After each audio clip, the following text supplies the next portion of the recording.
வாராகி அம்மன் தன் பக்தர்களுக்கு நிகழ்த்தும் அற்புதங்களும் தன் நல்ல மனம் கொண்ட பக்தருக்கு ஒரு துன்பம் என்றால் அந்த பக்தனின் எதிரிக்கு நல்ல பாடம் புகட்டும் ஒரு கருணையுள்ள கடவுள், நம் கலியுகத்தின் நீதியை நிலைநாட்டும் நம் பெண் காவலாளி. அதில் நமக்கு எந்த சந்தேகமும் வேண்டாம். இந்த அம்மனை பற்றிய பதிவை செய்ய நான் என்ன தவம் செய்தேனோ அது எனக்கு மிகுந்த மனமகிழ்ச்சி. எந்த ஒரு சுயநலமும் இல்லாத இந்த கதை என் வாராகி பக்தர்களுக்காக மட்டுமே. ஒரு சில தெய்வீக கதைகள் நம் வாழ்வில் பல மாற்றங்களை கொடுக்கும். அதை என் மனதில் கொண்டு இந்த சிறு தொடரை நான் உங்களுக்காக பதிவு செய்கிறேன். நம் வாழ்வில் ஏதோ ஒரு மாற்றங்களை கொண்டு வந்தால் அதுவே எனக்கு போதுமானது. நண்பர்களே, நாம் இந்த தெய்வீக கதைக்குள் செல்வோமா?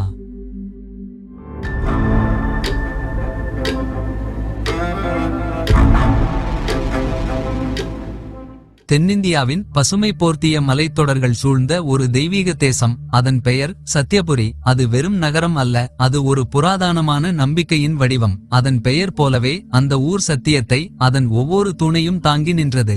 அது அந்த மக்களால் அல்ல, அந்த தெய்வத்தால். அது இந்த கதை செல்ல செல்ல உங்களுக்கே புரியும். அது சரி, நாம் இந்த கதைக்குள் ஆழமாக செல்வோமா? மலைகளின் சரிவில் ஆறுகளின் வளத்துடன் அமைதிக்கும் அறிவுக்கும் பெயர் பெற்ற ஒரு நிலமாக அது தழைத்தோங்கியது. அந்த ஊரில் நடந்த வாராகி அம்மனின் விளையாட்டை கேட்க நீங்கள் தயாரா? அதை உங்களிடம் பகிர நானும் தயாராக இருக்கிறேன். வாருங்கள், நாம் இந்த அற்புதமான கதைக்குள் ஆழமாக செல்வோம். விடியலின் முதல் தங்கக் கதிரவன் கிழக்கு வானில் உதிக்கும் போது சத்யபுரியின் காட்சியே அலாதியானது. ஆலயங்களின் பிரம்மாண்ட கோபுரங்களில் அந்த கதிர்கள் படர்ந்து அடர்ந்த தங்க ஒளியாக பிரதிபலிக்கும். நகரத்தின் அமைப்பானது ஒரு தாமரை பூ போல அந்த ஒளியில் இதழ்களை விரித்து எழுவது போல் தோன்றும். சிற்பக்கலையின் நுட்பம், அறிவு தேடலின் ஆழம், வீர தீரம் மிக்க படைகளின் கட்டுப்பாடு, பாரம்பரிய மரபுகளின் தூய்மை மற்றும் வேளாண்மையின் வளம், இவை அனைத்திலும் சத்யபுரி மற்ற தேசங்களுக்கு ஒரு ஒளிவிளக்காய் இருந்தது. இந்த மகத்தான தேசத்தின் மையப்புள்ளி, அதன் ஆத்மாவின் உறைவிடம், நகரத்தின் மிக உயரமான இடத்தில் வீற்றிருந்தது மகாவாராகி அம்மன் ஆலயம். செங்கல், கருங்கல், சலவை கற்கள் இணைந்து 1000 ஆண்டு கால வரலாற்றை சுமந்து நின்ற அந்த பிரம்மாண்டமான ஆலயம் சத்யபுரியின் நம்பிக்கையை நிர்வகித்தது. கருவறையின் ஆழமான நிசப்தத்தில் நிலை கொண்டிருந்த தெய்வத்தின் தெய்வீக சக்தி நகரத்தின் எல்லையை தாண்டி பரவி ஒவ்வொரு உயிருக்கும் ஓர் அரணாக இருந்தது. ஆலயத்தின் மணியோசை நகரத்தின் ஒவ்வொரு சந்திலும் ஒவ்வொரு குடிசையிலும் விடியலின் பாடலாக ஒலிக்கும். ஆனால் இத்தகைய புனிதம் நிறைந்த சத்யபுரியில் ஆலயத்தின் நிழல் கூட முழுமையாக வீழ முடியாத ஒரு தெருவின் மூலையில் ஒரு வீடு இருந்தது. அது ஒரு வீடு என்பதை விட அது ஒரு துரதிர்ஷ்டத்தின் குறியீடு. அந்த வீட்டின் படிகள் முழுவதும் புதர்களும் இலைகளும் மண்டி கிடந்தன. கதவை தாண்டி உள்ளே செல்ல யாருக்கும் துணிவில்லை. வாசலில் படிந்திருந்த அடர்த்தியான தூசியில் பல மாதங்களாக யாருடைய கால் தடமும் பதிந்திருக்கவில்லை. அந்த வீட்டிலிருந்து மக்கள் விலகியிருந்தார்கள். அந்த வீட்டில் வாழ்ந்த மனிதன் அவர்களை விடவும் அதிகமாக விலகியிருந்தான். அவன்தான் வீரமணி. வீரமணியை பார்த்தவர்கள் அவன் அழகால் பிரமித்து அடுத்த கணமே அச்சத்தால் விலகி ஓடுவார்கள். 6 அடி உயரம், கட்டுமஸ்தான உடல், தங்கம் போல படிந்த திருவிழு புகை நிறமான தோல், எந்தவொரு காவியமும் வர்ணிக்க தயங்கும் ஒரு மாவீரனின் உடல்வாகு அது. அவனது தோள்களின் கட்டுமானமும் நடையின் கம்பீரமும் எதிரே நிற்கும் ஒரு வீரனையும் தலை வணங்க வைக்கும் ஆற்றல் கொண்டது. ஆனால் அவனது கண்கள் மட்டும் இந்த கம்பீரத்துக்கு நேர்முரணாக இருந்தன. அந்த அழகிய முகத்தில் உள்ள கண்கள், அவை வெறுப்பால் அல்ல, மாறாக உலகமே தனக்கு புறங்காட்டிச் சென்றுவிட்ட ஒரு ஆழமான உக்கிரமான தனிமையின் நெருப்பால் கருகியிருந்தன. அந்த பார்வையில் ஒரு நிரந்தர ஏக்கம் உறைந்திருந்தது. ஒவ்வொரு காலையும் ஆலயம் மீது ஒளி படரும்போது வீரமணி தன் வீட்டின் கதவு விளிம்பில் வந்து நின்று அந்த ஒளியை நோக்குவான். தான் பிறந்து வளர்ந்த இந்த அழகிய நகரத்தில் தனக்கும் ஒரு சிறிய நிம்மதியான இடம் கிடைக்காதா என்ற ஒரு வேதனையான கேள்வியுடன் ஏங்கி காத்திருப்பான்.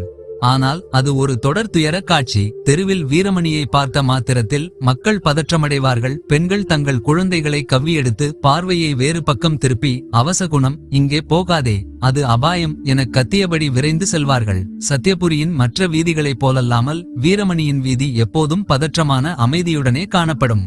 வீரமணி மனதால் ஒரு கல்லாயினும் மென்மையானவன். சிறிய உயிரினங்களுக்கும் கருணை காட்டுபவன். ஆனால் அந்த மென்மை வெளியில் தெரியவில்லை. தன் பிறவியையே சத்யபுரி மக்கள் சாபமாக கருதும் நிலை அவனை துரத்தியது. அவன் அதிலிருந்து மீள வழி தெரியாமல் மௌனத்தின் சிறைக்குள் அடைபட்டு கிடந்தான்.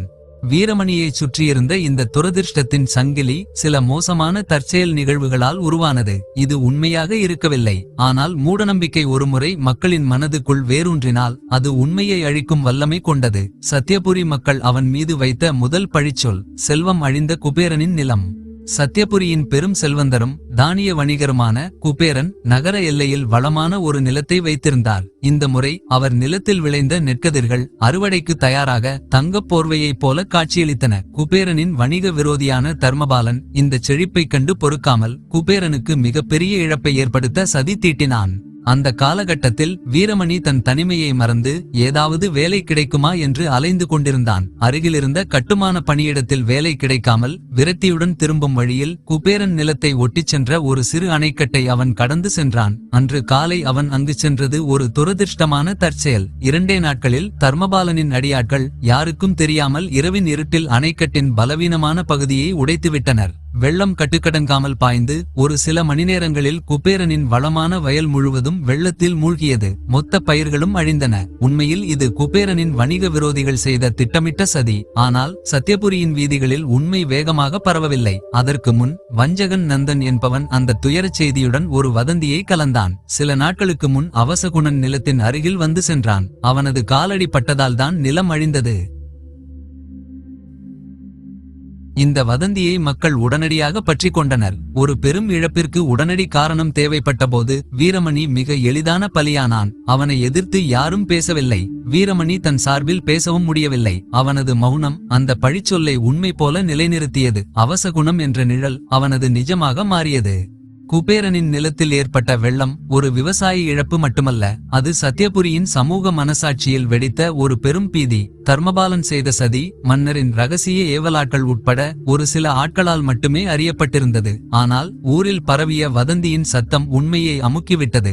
செல்வம் கொழித்த ஒரு நிலம் ஒரே இரவில் அழிந்ததற்கு சாதாரண காரணங்களால் திருப்தி அடைய மக்கள் தயாராக இல்லை. அவர்களுக்கு தேவை அவர்களின் கண்களுக்கு தெரிந்த, அவர்கள் ஏற்கனவே பயந்த ஒரு பலியாடு. நந்தன் தர்மபாலனின் தூண்டுதலின் பேரில் ஊர் சந்தையிலும் குளக்கரையிலும் தொடர்ந்து கூக்குரலிட்டான். சத்யபுரியின் செழிப்பை அழிக்க வந்த சாபம் அவன். நாம் அவனை அப்புறப்படுத்தாவிட்டால் அடுத்து நமது வீடுகளும் நாசமாகும். அவனது சத்தம் பயத்தால் நடுங்கிய மக்கள் மனதில் எண்ணெயை ஊற்றியது.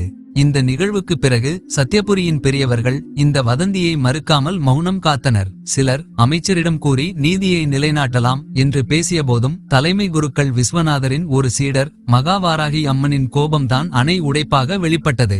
அவசகுணத்தை ஆதரிப்பது தெய்வ குற்றம் என்று பொதுவெளியில் அறிவித்தார். இந்த ஒரு வரி எல்லா பகுத்தறிவின் கதவுகளையும் அடைத்துவிட்டது. வீரமணியை மக்கள் பார்த்த பார்வையில் இப்போது அச்சம் மட்டுமல்ல, ஆழமான வெறுப்பும் கலந்திருந்தது. அவனது தோற்றம் அவனது கர்வத்தை காட்டுவதாக அவர்கள் தவறாக புரிந்து கொண்டனர். வீரமணி நடந்த பாதையை மக்கள் சுற்றி செல்ல ஆரம்பித்தனர். அவன் எதிரில் வந்தால் தாங்கள் வைத்திருந்த பாத்திரங்களில் தண்ணீர் கீழே சிந்தினால் கூட அதை ஒரு துர்சகுணமாக கருதினர். முதல் பழிச்சொல்லின் மூலம் வீரமணி மக்களின் மனதிலிருந்து முற்றிலுமாக விலக்கி வைக்கப்பட்டான். அடுத்த சில மாதங்களில் சத்யபுரியின் மிகப்பெரிய திருவிழா வாராகி அம்மன் தேரோட்டம் வந்தது. நகரமே மகிழ்ச்சியிலும் பக்தியிலும் திளைத்திருந்தது. வீதிகளில் அலங்காரம், வண்ண விளக்குகள், பக்தி பாடல்கள் என திருவிழா களைகட்டியிருந்தது. வீரமணி மட்டும் தன் வீட்டின் புதர் பூத்த மூலையில் இருந்து அந்த மகிழ்ச்சியை தூரத்தில் இருந்து பார்த்தான். அவனுக்கு தேர் இழுக்கும் பணியில் கலந்து கொள்ள ஆசை. தன் உடல் பலத்தை நாட்டுக்காக பயன்படுத்த வேண்டும் என்ற எண்ணம் அவன் மனதில் எழும். ஆனால் அவன் அதை வாய்விட்டு கேட்கவில்லை. தேரோட்டத்தின் முந்தைய நாள் இரவு தேர் இழுக்கும் கனமான கயிறுகளை சரிபார்க்கும் பணி நடந்தது.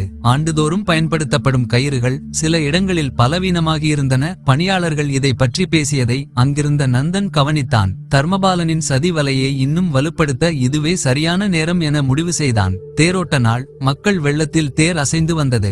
வாராகி அம்மனின் உற்சவ மூர்த்தி தேரில் பவனி வருவதை காண மக்கள் அலைகடலென கூடினர். ஒரு கட்டத்தில் தேர் ஒரு திருப்பத்தில் திரும்பும்போது மிகவும் பலவீனமடைந்திருந்த பிரதான கயிறு திடீரென அருந்தது. மக்கள் மத்தியில் பெரும் கூச்சல். தேர்நிலை தடுமாறியது. அதிர்ஷ்டவசமாக உடனடியாக சிலர் பாய்ந்து தேரை தாங்கினர். யாருக்கும் பெரிய காயம் ஏற்படவில்லை. அந்த குழப்பமான சூழலில் நந்தன் திட்டமிட்டபடி தன் வேலையை ஆரம்பித்தான். ஆலயத்தின் கோபுரத்தை பார்த்தபடி நின்றிருந்த வீரமணியை நோக்கி சத்தமிட்டான். பாருங்கள், இவன் அங்கே நிற்கிறான். அவசகுணன் அருகில் நின்றதால் தான் தெய்வத்தின் கயிறு அருந்தது. அம்மனின் சக்தியையே இவன் தடுத்தான். மக்கள் கூட்டம் தங்கள் கண்களை நம்ப மறுத்தனர். ஒரு புனிதமான நிகழ்வில் ஏற்பட்ட துரதிர்ஷ்டம் வீரமணி மீது திரும்பியது. உண்மையில் கயிறு பலவீனமடைந்து இருந்ததுதான் காரணம். ஆனால் ஒருமுறை மனதில் வேரூன்றிய பயம் காரண காரியத்தை பார்க்க மறுத்தது. வீரமணி அந்த சத்தத்தை கேட்டு தன் வீட்டை நோக்கி ஓடினான். அவன் பின்னால் கல்லெறிய துணிந்த சில இளைஞர்களை சில பெரியவர்கள் தடுத்து நிறுத்தினர். ஆனால் பழிச்சொல் இப்போது மேலும் வலுவாக தெய்வ நிந்தனையுடன் இணைக்கப்பட்டது. 2 பழிச்சொற்கள் வீரமணியின் மீது சத்யபுரியின் கோபத்தை நிரந்தரமாக நிலைநிறுத்தியது. இதன் உச்சகட்டமாக அவன் மீது பொருளாதார மற்றும் சமூக தடைகள் விதிக்கப்பட்டன. பின்னர் எந்த கடையிலும் அவனுக்கு உணவு விற்கவில்லை.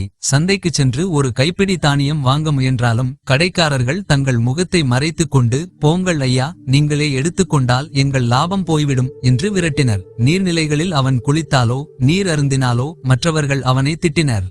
அவனது தாய்மார்களின் கவனிப்பில் இருந்த ஒரு சிறிய நிலத்திலிருந்து கிடைத்த வருமானம் இப்போது நின்று போனது. எந்த நிலத்தில் கால் வைத்தாலும் அது அழிந்துவிடும் என்ற அச்சத்தால் அந்த நிலத்தை பயிரிட யாரும் தயாராக இல்லை. வீரமணி பட்டினி கிடக்கத் தொடங்கினான். அவன் இரவில் மட்டுமே ஒளிந்து வாழ்ந்தான். இருள் மட்டுமே அவனை கண்டது. எப்போதாவது சத்திரத்தின் பின்புறம் வீசப்பட்ட எச்சில் உணவை ஒரு திருடனைப் போல பயந்து ஒளிந்து உண்பான். அந்த அவமானம் அவனது உடல் வலியை விடவும் அதிகமாக அவனை கடித்தது. அவன் எங்கு சென்றாலும் கண்ணில் மீளாத அச்சமும் அதைவிட கொடூரமான வெறுப்பும் மட்டுமே அவனுக்கு பதிலாக கிடைத்தது. அந்த தனிமை ஒரு இரக்கமற்ற மிருகம் போல அவனை தினமும் கடித்து குதறியது. ஒரு நாள் இரவு நகரின் சலசலப்பு அடங்கிய பின்னர் அவன் குளத்தின் கரையில் அமர்ந்தான். பௌர்ணமி நிலவின் ஒளி குளத்து நீரில் அவன் நிழலை பிரதிபலித்தது. அந்த தனிமை அவனது உடலை கவ்வி பிடித்து உலுக்கியது. தன் பிரதிபலிப்பை கண்டு உடைந்த குரலில் அவன் மெதுவாக கேட்டான், நான் இவ்வுலகில் பிறந்ததே ஒரு தவறா? இந்த சத்யபுரியில் எனக்கு வாழ உரிமையில்லை? அந்த கேள்வி வெறும் வார்த்தைகள் அல்ல, அது அவனது வாழ்க்கையின் நிழல் ஆகியது. அந்த மௌனமான கேள்விக்கான பதிலை அன்றிலிருந்து அவன் உலகத்திடமிருந்து எதிர்பார்க்கவில்லை, தன் உள்மனதிலிருந்தும் எதிர்பார்க்கவில்லை. அவனது வாழ்க்கை ஒரு முடிவற்ற சிறைவாசம் போல் தொடர்ந்தது. வீரமணியின் மனதின் தழும்புகள் அவன் உடலின் கட்டழகைப் போல வெளியில் தெரியவில்லை, ஆனால் அவை அவன் ஆத்மாவை ஆழமாக பிழிந்திருந்தன. சத்யபுரியின் மக்கள் அவனை ஒரு கல் நெஞ்சன், விதிவசத்தால் பிறந்தவன் என்று நம்பினர். ஆனால் அவன் ஒரு மென்மையான, காயப்பட்ட ஆன்மா. இந்த தனிமை அவன் புதிதாக பெற்றதல்ல, அவன் பிறந்ததிலிருந்தே அந்த நிழல் அவனை தொடர்ந்தது. அவனது பெற்றோரும் மக்கள் மத்தியிலிருந்த இந்த அச்சத்தால் ஒதுங்கி வாழ நேரிட்டது.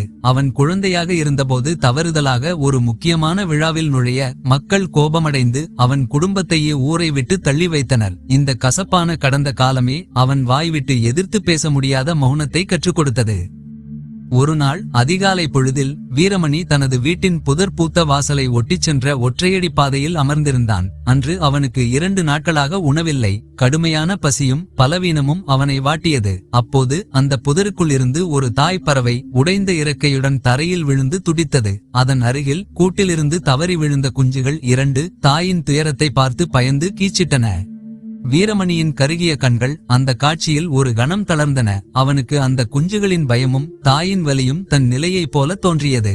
அவன் மெதுவாக எழுந்து யாரும் பார்க்காதவாறு அந்த காயமடைந்த தாய்ப்பறவையையும் குஞ்சுகளையும் மெதுவாக தன் வீட்டிற்குள் கொண்டு சென்றான். வெளியே மக்கள் நடமாட்டம் தொடங்கினால் அவர்கள் இவற்றுக்கு தீங்கு இழைக்கக்கூடும் என அவன் அஞ்சினான். வீட்டிற்குள் அவனுக்கு உணவு மறுக்கப்பட்ட இந்த உலகில் அவன் தன் வசம் இருந்த ஒரே ஒரு சிறிய துணியை கிழித்து பறவையின் உடைந்த இறக்கையை மென்மையாக கட்டினான். நிலத்திலிருந்து கிடைத்த ஒரு சிறு வேரை அரைத்து பறவையின் வாயில் இட்டான். பலவீனமான அந்த உயிர்களை அவன் தொட்டபோது அவனது விரல்களில் ஒரு தயக்கமும் அதே சமயம் ஒரு மென்மையும் இருந்தது. பறவைகளுக்கு உணவு கொடுத்து அவற்றின் காயத்தை சீராக்கிய பின்னர் அவன் மீண்டும் அமைதியாக தரையில் அமர்ந்தான். தான் இத்தனை பெரிய வீர உடல் கொண்டவனாகவும் மனதால் இந்த சிறிய பறவைகளைப் போல வலிமையற்றவனாகவும் உணர்ந்தான். இந்த பறவைகளுக்கு உதவ அவன் காட்டிய இரக்கத்தை ஒருநாள் கூட சத்யபுரி மக்கள் அவனிடம் காட்டியதில்லை. தனிமை அவனுள் ஒரு மிருகமாக மாறி ஒவ்வொரு நாளும் அவனது நம்பிக்கையையும் வாழும் ஆசையையும் கொஞ்சம் கொஞ்சமாக கடித்து தின்றது. இருந்தும் யாரையும் நம்பாத இந்த உலகில் இந்த சிறிய பறவைகளை அவன் நம்பினான். வீரமணிக்கு ஒரு உண்மை உறுதியானது. மக்களின் பார்வையை இனிமேல் அவன் புறக்கணிக்க வேண்டும். பயமும் வெறுப்பும் கலந்த 1000 கண்கள் அவனை குத்தும்போது அவன் தன் தலையை உயர்த்தி நேராக நடக்க கற்றுக்கொண்டான். அது கர்வத்தால் அல்ல, அது ஆழமான துயரத்தால் விளைந்த ஒரு புதிய மௌனம். அவன் எங்கு சென்றாலும் அவனுக்கு பின்னால் எழும் கிசுகிசுப்புகள், கூக்குரல்கள், குழந்தைகளின் அழுகை, இவை அனைத்தும் அவனுக்கு ஒரு புதிய சத்தமாக மாறியது. மௌனத்தின் சத்தம். ஒருபோதும் அவன் வாழ்க்கையில் அமைதி கிடைக்கப் போவதில்லை என்ற அந்த ஒலியே அவனை தொடர்ந்து வந்தது. அந்த பழிச்சொல் அவனது சுயமரியாதையை கொல்லாமல் அவனது உண்மையான பலத்தை உருவாக்கி கொண்டிருந்தது. ஆம், தனிமையின் வலியே அவனது பயிற்சியாளர் ஆனது. அவன் சாப்பிடாமல் இருந்தாலும் பசியை மீறி தன் உடலை உறுதிப்படுத்தினான். தனியாக யாருக்கும் தெரியாமல் குளக்கரையில் உள்ள மரங்களில் தன் உடலை உறுதியாக்கும் பயிற்சிகளை மேற்கொண்டான். அவன் வீரன், ஆனால் களத்தை காணாத வீரன். இந்த நிலையில் சத்யபுரியின் அரசவைக்கு ஒரு செய்தி வந்தது. அந்த செய்தி வீரமணியின் தனிமை சிறையை உடைத்து அவனை உலகின் முன் நிறுத்தவிருந்தது. ஆனால் வீரமணியின் நிலை குறித்து மன்னருக்கு நேரடியாக தகவல் கொடுக்க ஊரில் யாருக்கும் துணிவில்லை. மக்கள் பயத்தால் மௌனமாயினர். அரச அதிகாரிகளும் குருக்களும் மூடநம்பிக்கையின் நிழலில் தஞ்சம் புகுந்தனர். அந்த நேரத்தில் மன்னர் சத்யப்பிரியனின் சிம்மாசனத்தை நோக்கி ஒரு புதிய சிந்தனை எழுந்தது. அரண்மனையின் விருந்தினர் மாளிகையில் வீரமணிக்கு இடம் ஒதுக்கப்பட்டது. அது ஆடம்பரமான மாளிகை அல்ல, ஆனால் புதர் பூத்த அவனது வீட்டை விட 100 மடங்கு பாதுகாப்பானது. மன்னரின் நேரடி உத்தரவு இருந்தும் அரண்மனையின் பணியாளர்கள் மத்தியில் அவனை பற்றிய பயம் இன்னும் நீங்கவில்லை. வீரமணிக்கு உதவ தளபதி கபிலன் மட்டும் உறுதுணையாக இருந்தார். மற்ற பணியாளர்கள் அவனுக்கு உணவை கொண்டு வரும்போது கூட அதை அவன் அறையின் வாசலில் வைத்துவிட்டு அவசரமாக திரும்பி ஓடிவிடுவார்கள். அவனது அறையை துடைக்கவோ சுத்தம் செய்யவோ யாருக்கும் துணிவில்லை.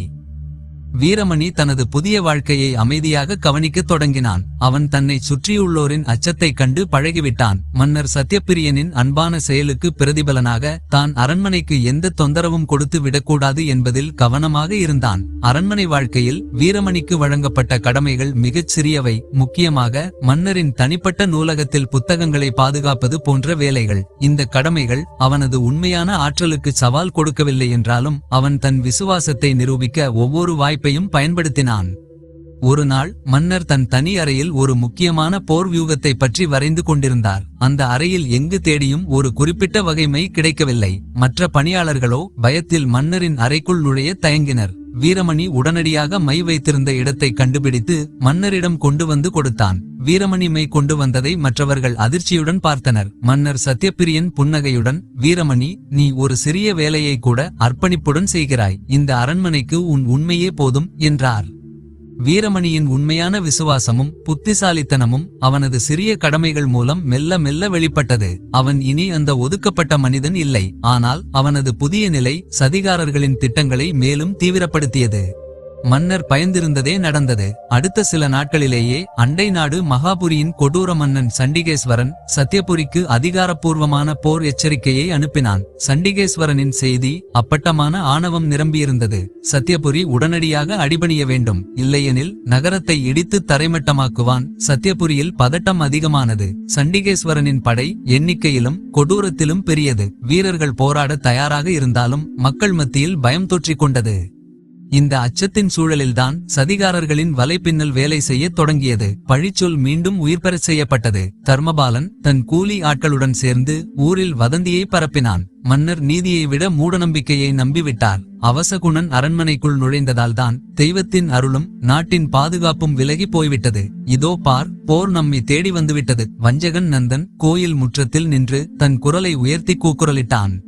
வீரமணி அரண்மனையில் கால் வைத்ததால் தான் இதெல்லாம் நடக்கிறது. போரை தடுக்க ஒரே வழி, இவனை பலி கொடுத்தால் மட்டுமே மகாவாராகி அம்மன் மீண்டும் நம் மீது கருணை காட்டுவாள். இந்த வாதம் பயத்தில் உறைந்திருந்த மக்கள் மத்தியில் வேகமாக பரவியது. ஒரு சிக்கலான போர் அச்சுறுத்தலுக்கு ஒரு எளிய ஆனால் கொடூரமான தீர்வு அவர்களுக்கு தேவைப்பட்டது. மக்கள் கூட்டம் கோபம் பிடித்த மிருகம் போல திரண்டது. அவர்கள் அரண்மனையை நோக்கி செல்லவில்லை, மாறாக வீரமணிக்கு ஒதுக்கப்பட்டிருந்த விருந்தினர் மாளிகையை நோக்கி ஓடினர்.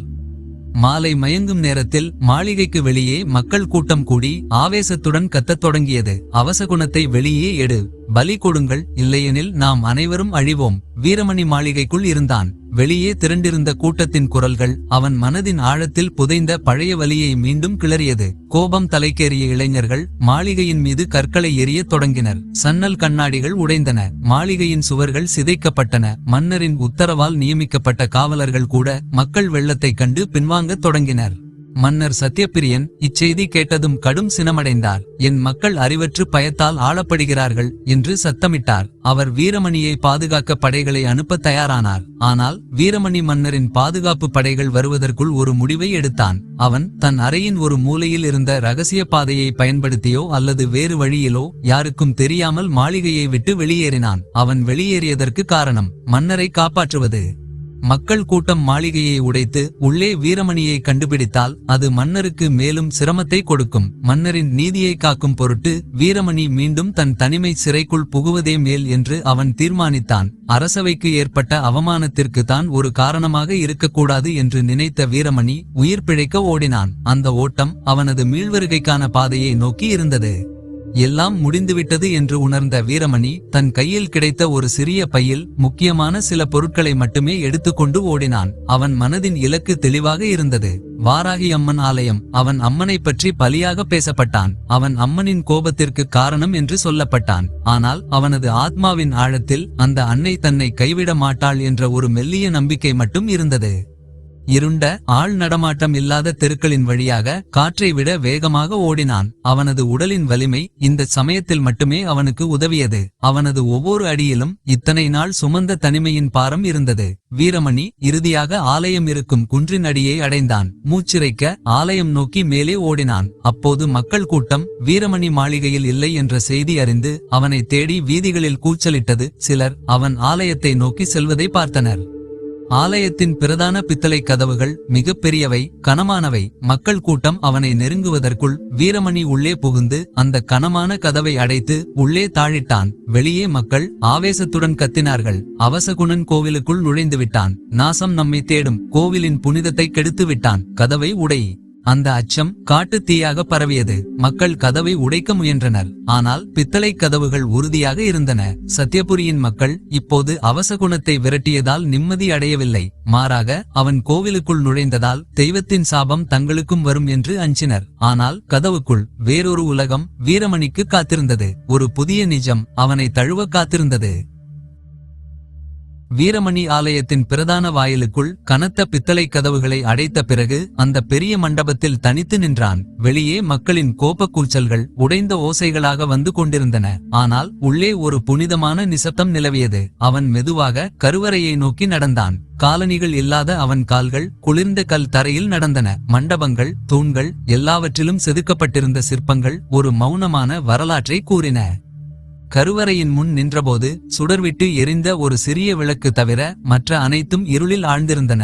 அந்த சிறிய ஒளியில் வாராகி அம்மனின் திருவுருவம் பெரும் கருணையுடன் காட்சி அளித்தது. பல 100 ஆண்டுகளாக சத்யபுரியின் பக்தியை ஏற்று நிற்கும் தெய்வம் அது. வீரமணி அந்த கருவறையின் முன் முழுவதுமாக உடைந்து போய் விழுந்தான். அவனது கட்டுமஸ்தான உடல் தரையில் கிடந்தது. இத்தனை நாள் அவன் சுமந்த தனிமையின் பாரம், பழிச்சொல்லின் வலி, மன்னரின் தழுவலுக்கான ஏக்கம் அனைத்தும் கண்ணீராக வழிந்தது. அவன் அழுதான். ஒரு வீரனின் கண்ணீர், தன் வாழ்வின் அநீதியை பற்றி அழுது. மெல்லிய குரலில், ஆனால் ஆத்மாவின் ஆழத்திலிருந்து அந்த கேள்விகள் வெளிப்பட்டன.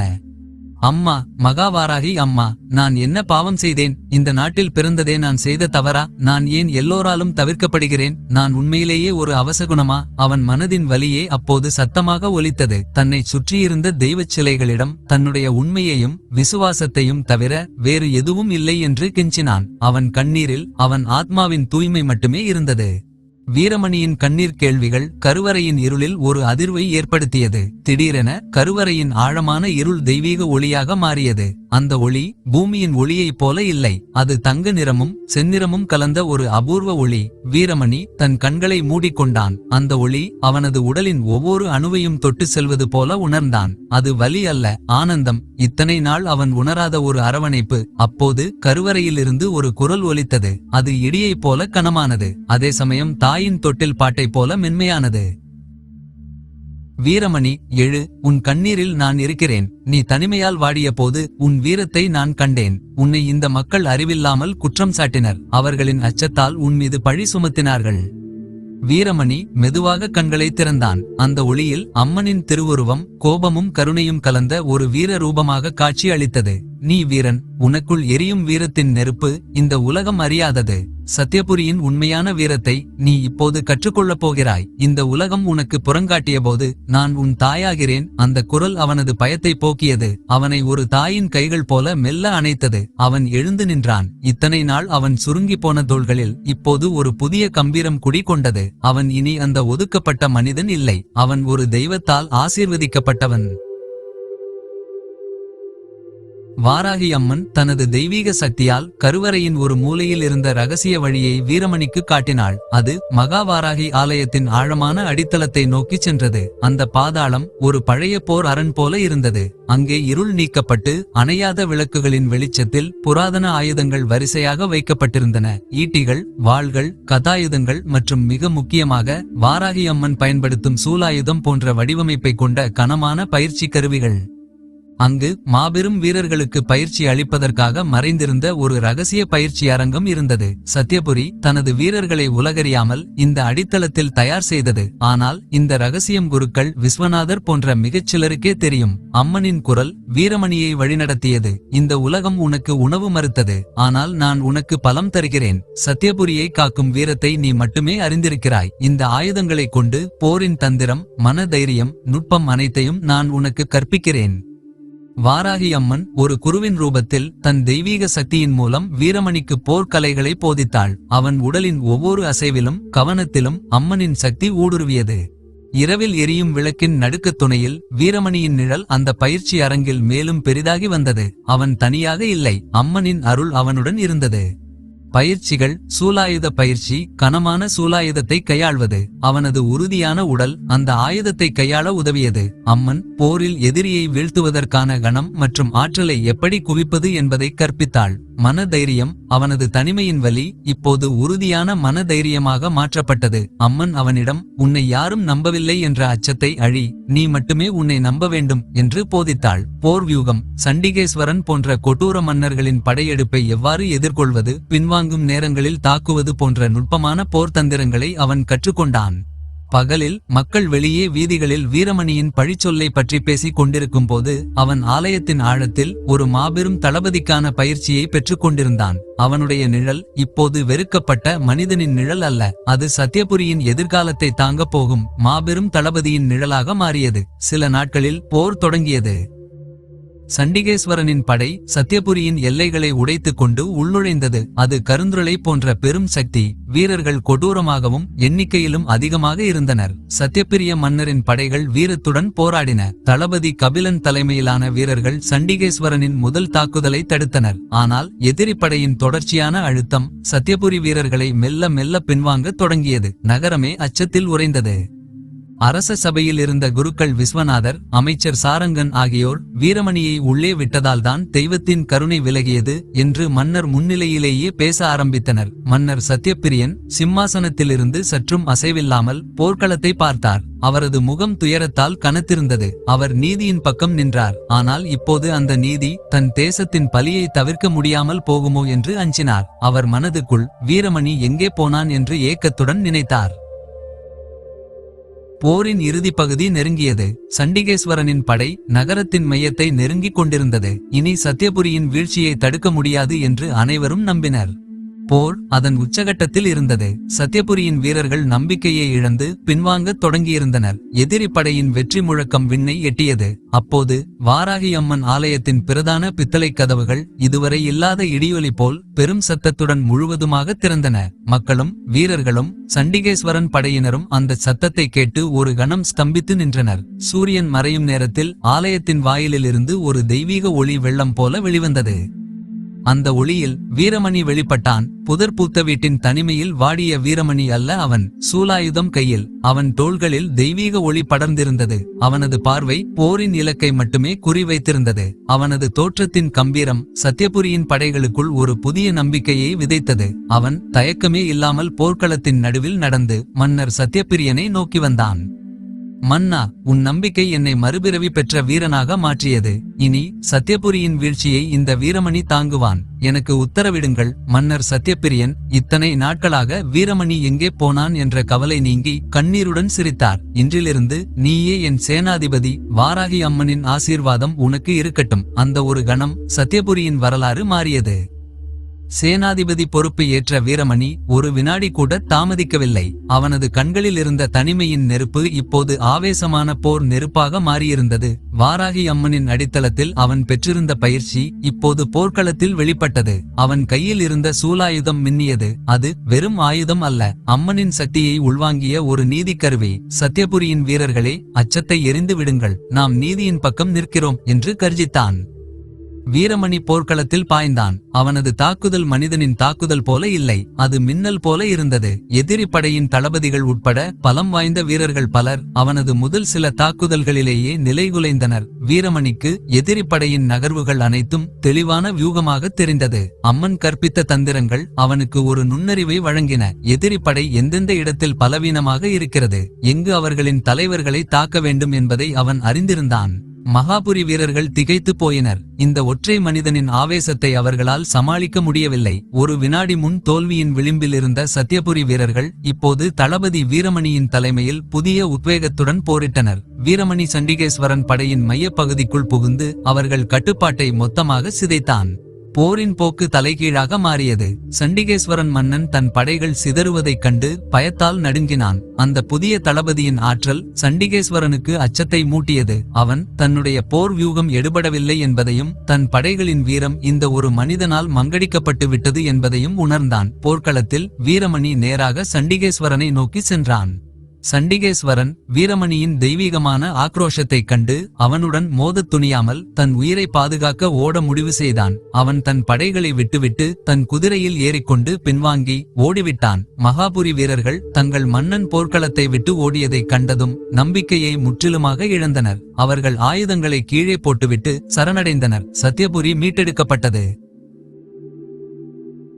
போர் முடிவுக்கு வந்தது. வெற்றியின் முழக்கம் ஆலயமணி ஓசையுடன் கலந்து நகரின் ஒவ்வொரு மூலையிலும் பரவியது. வீரமணியின் சூலாயுதம் இரத்தக்கரையுடன் உயர்ந்து நின்றது. மன்னர் சத்யபிரியன் போர்க்களத்தில் வீரமணியை நோக்கி ஓடி வந்து தன் தலைக்கவசத்தை கழற்றி வணங்கினார். வீரமணியின் மீது சுமத்தப்பட்ட அத்தனை பழிச்சொற்களும் இந்த ஒரு வெற்றியின் மூலம் சாம்பலாகி போயின.